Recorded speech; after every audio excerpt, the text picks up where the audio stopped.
वक़द ख़ाब मन दस्सा, नाकाम थी वियो उनजो दिल ऐं नफ़्स उन शख़्स जो विञाए छॾियईं जंहिं पंहिंजे जेको आहे कावड़ ऐं गुस्सो कयो। कावड़ ऐं गुस्सो अलाह अलाह जे रसूल जे इज़त ऐं नामूस ते अचे। असां पंहिंजे मिल्कियत लाइ त कावड़ गुस्सो कयूं था। मां तोखे इन हिकिड़ो वेसो बि खणण न ॾींदुसि, भली मरी वञा न छॾींदोमांइ। 50 साल केस हले, मां मरी वियुसि, मुंहिंजा पुट त पोटा पिया विढ़ंदई, बाक़ी अलाह ईंदी जब मस्जिद पे रहे, मुंहिंजो छा वञे, मुला ॼाणी एहतिजाज में असांजो छा वञे, पाणे वञी कनि, इहे ॼाण इन्हनि जो कमु। अलाह जो घराको मुले जे पीउ जो धुरई आहे। असां सभिनी ते बचाइणु फ़र्ज़ु आहे। असां सभिनी खे हक़ जो ॻाल्हाइणु ज़रूरी आहे। हक़ जो कलमो सभिनी खे चवणो आहे। ऐं जेकॾहिं असां ख़ामोश रहियासीं, गूंगा शैतान थियासीं, उन ॾींहुं खां असांजो ज़वाल आहे। टियों ॾींहुं शेखुल हदीस मौलाना इदरीस साहिब ख़ैबर पख्तूनख्वा जो अकोड़ा खटक में हदीस शरीफ़ पढ़ाईंदो। 1700 बुखारी शरीफ़ पढ़ंदड़ शागिर्द उन जामिया हक़ानिया में हिकिड़ा शागिर्द, ॿियो मदरसो जामिया नोमानिया, 1300 आलिम थियण वारा उते उन्हनि बुखारी पढ़ंदा। हिकिड़े ॾींहुं रोज़ानो 3000 हदीस जो सबक़ पढ़ंदड़ शागिर्द, जेको ख़ैबर पख्तूनख्वा जी सूबाई असेंबली जो डिप्टी अपोज़िशन लीडर रहियो, सूबाई मेंबर रहियो, हक़ ऐं सच जो अलमबरदार रहियो, उहो फितने खोर त न हो, उनजा कातिल नथा लभनि।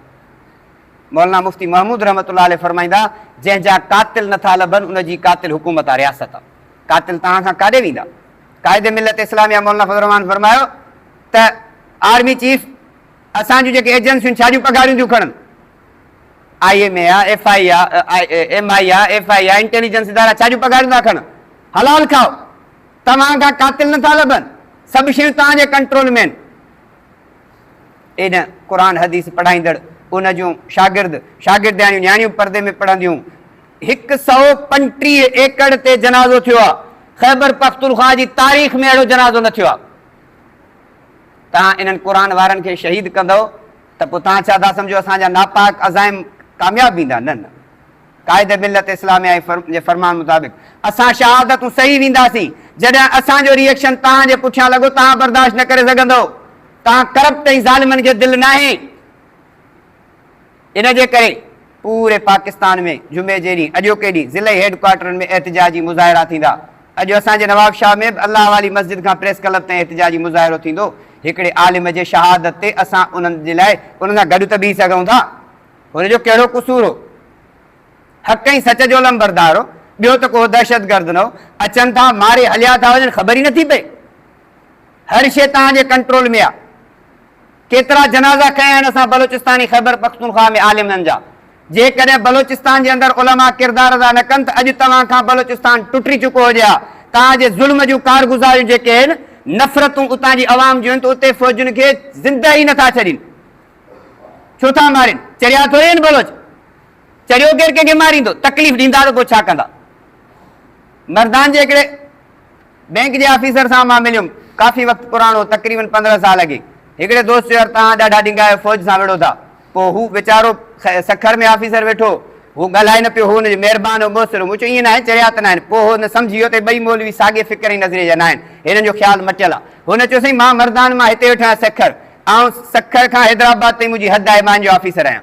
मुंहिंजो हिकिड़ो भाउ असांजे ॻोठ में थी सघे थो दहशतगर्द ॿ 4 रहंदा, हरामखोर बि रहंदा हूंदा। हाणे हिकिड़ो मुंहिंजो भाउ जेको शहर वियो आहे कमकार सां, मुंहिंजो घर हुते, मुंहिंजा ॿार बचा हुते, मुंहिंजा कुरड़ा माउ पीउ हिते, तव्हां डरून हमिलो करे मुंहिंजी सॼी बस्ती तबाह करे छॾियो।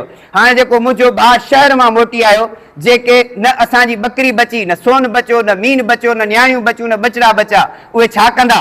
इन पाकिस्तानी फ़ौज खे गुलनि जा हार पाराईंदा, चवंदा त सीने सां कफन ॿधी, बम ॿधी हिननि खे तबाह कयां, जिन मुंहिंजो घर तबाह करे छॾियो। ईअं थोरी आहे? चरियो थियो आहे केरु कंहिंखे मारींदो? तव्हां केतिरा आलिम शहीद कंदव, इन शहादतुनि सां अञा इस्लाम आबियारी वठंदो। ईअं थोरी आहे? ज़ुल्म जे ख़िलाफ़ ॻाल्हाइबो रहिबो, तव्हां केतिरा मारींदा? मुफ्ती अब्दुल शकूर शहीद, वज़ारत मज़हबी उमूर जो वज़ीर, उन जॾहिं मुल्क ते बहरान थी, उन्हनि सिक्योरिटियूं वापसि करे छॾियूं, सभु शयूं।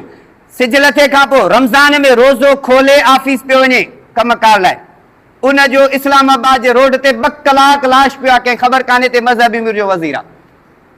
2 कलाकनि खां पोइ जॾहिं अस्पताल पहुचायो, पोइ ख़बर पई आहे मिनिस्टर आओ मज़हबी उमूर जो। उनखे पंहिंजो घर कोन्हे को। मज़हबी उमूर जे वज़ारत खां अॻु में इहो MNA पेशावर जी हिकिड़ी जामे मस्जिद में ख़तीब हो, ऐं उन मस्जिद जे घर में रहंदो हो।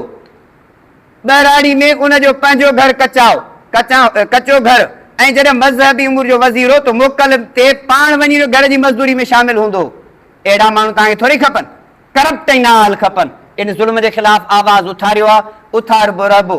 जे हक़ ऐं सच जी पादाश में जान वञे त इहो सौदो सस्तो। ख़ामोशी कबी त इहे ज़ुल्म अञा वधंदा ऐं ज़ालिम खे ताक़त थींदी त न जॾहिं मज़लूम ख़ामोश रहे। जॾहिं मज़लूम पुछंदो त ज़ालिम भॼी जान छॾाईंदो, छो त ज़ालिम खे ताक़त कान्हे का, मज़लूम खे ताक़त आहे। जॾहिं कारून इल्ज़ाम हणायो हज़रत मूसा ते, बदकारा औरत बीह रही, मूसा हिन सां ज़्यादती कई आहे। हज़रत मूसा चयसि ॿुधा, चयसि मूं न कई आहे, तव्हां न कई आहे। चइबो छो? चई जे पैसनि ते बीहारी, हक़ में एॾो पावर ऐं ताक़त आहे, हीउ लफ़्ज़ तव्हांजे गोली खां वधीक ख़तरनाक आहिनि। मौलाना शहीद इदरीस रहमतुल्लाह अलैह जो सहुरो हज़रत मौलाना शेख हसन जान शहीद, उनखे बि शहीद कयो वियो। 4 सदा में वॾो आलिम हो, जंहिं वली ख़ान खे हारायो, भुट्टे खे उन इलेक्शन में जेको आहे हारायो, खटे वियो। एॾे वॾे मुक़ाबले जो आलिम हो। उनजो ॾोह छा हो? उन चयो बाबा मुल्क सां लड़णु नाजाइज़ आहे। जेके जिहादी तंज़ीमूं पाण सॾाईंदियूं असां मुल्क में इनकलाब आणींदासीं, इहो न। मुसालियत सां, महिनत सां, जिदोजहद सां आणिबो। इन पादाश में त झगड़ा झटा, उन नफ़रतूं या मसनूई TTP ये सभिनी जे ख़िलाफ़ जॾहिं उन फतवा जारी कई, उम्मत मुस्लिम जे तमामु आलिमनि खे यकजा कयो। जेको अमुन जे तरफ़ पहुतो पिए उनखे रस्ते तां हटाए वियो। तव्हां उनखे रस्ते तां हटाए करे कामयाबी न माणे सघंदा। तव्हांजा कारा करतूत चिठा थियनि पिया, ज़ाहिर थियनि पिया। जंहिं पंजाब ते इहा ॻाल्हि न चई वेंदी, कल्ह मूं हाफ़िज़ नसीर अहमद लाहौर जो उनजो बयानु ॿुधो। उन चयो हाफ़िज़ साहब, आर्मी चीफ तव्हां जंहिंजी पघार खणो था उहो हक़ अदा कयो। तव्हां असांजे आलमनि जा जनाज़ा, तव्हां असांजे मदारिस खे बलोचिस्तान में मिंट में बंदि था कयो। तव्हां शक जे बुनियाद ते मदरसे ते त अची छापो हणो था। तव्हां खां दहशतगर्द नथा लभादनि। दुआ आहे त अलाह ताला असांजे हुक्मरान खे सम्झ ॾे।